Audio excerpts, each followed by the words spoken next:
see, India occupies a unique place in that sense that it has the presence of the entire value chain, right from fiber to yarn to fabric to garment.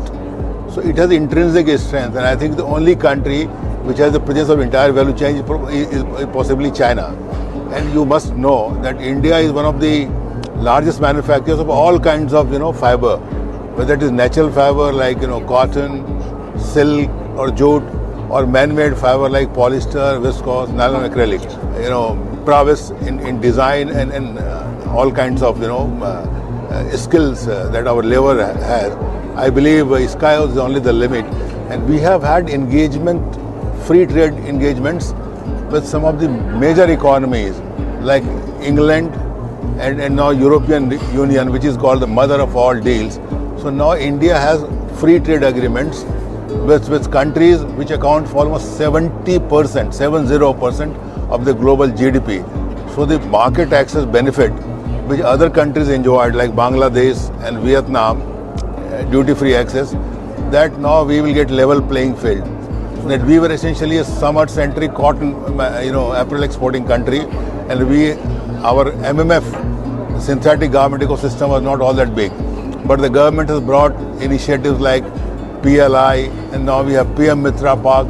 So the integration of value chain is happening.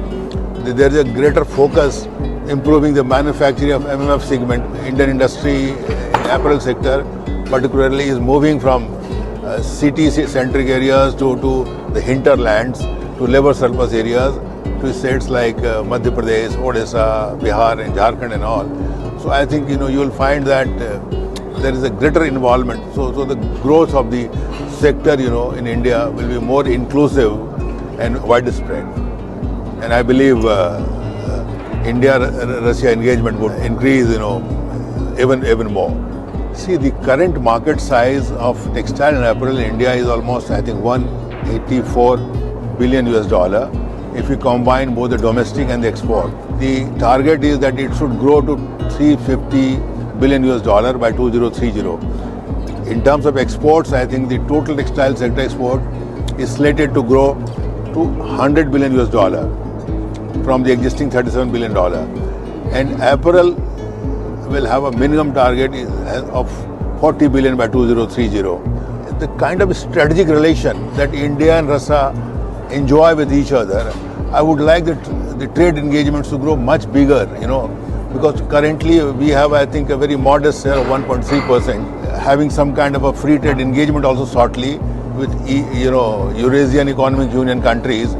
I believe we would like to go many notches over what we are currently.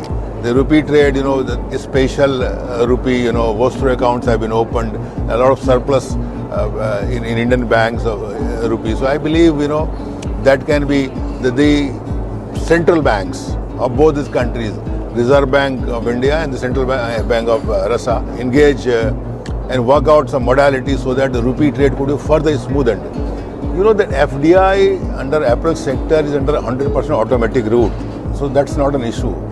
Like engagement, we see that we have started organizing something called Bharat Tex, which has emerged as one of the biggest show of textile all over the world. Russian buyers are participating with great deal of enthusiasm.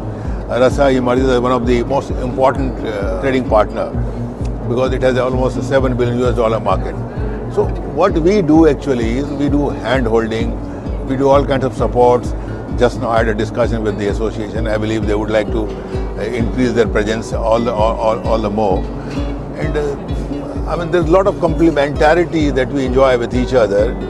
Like we met, we said that we need to not only engage once or twice a year like during Bharat Tex or some B2B meetings or exhibitions.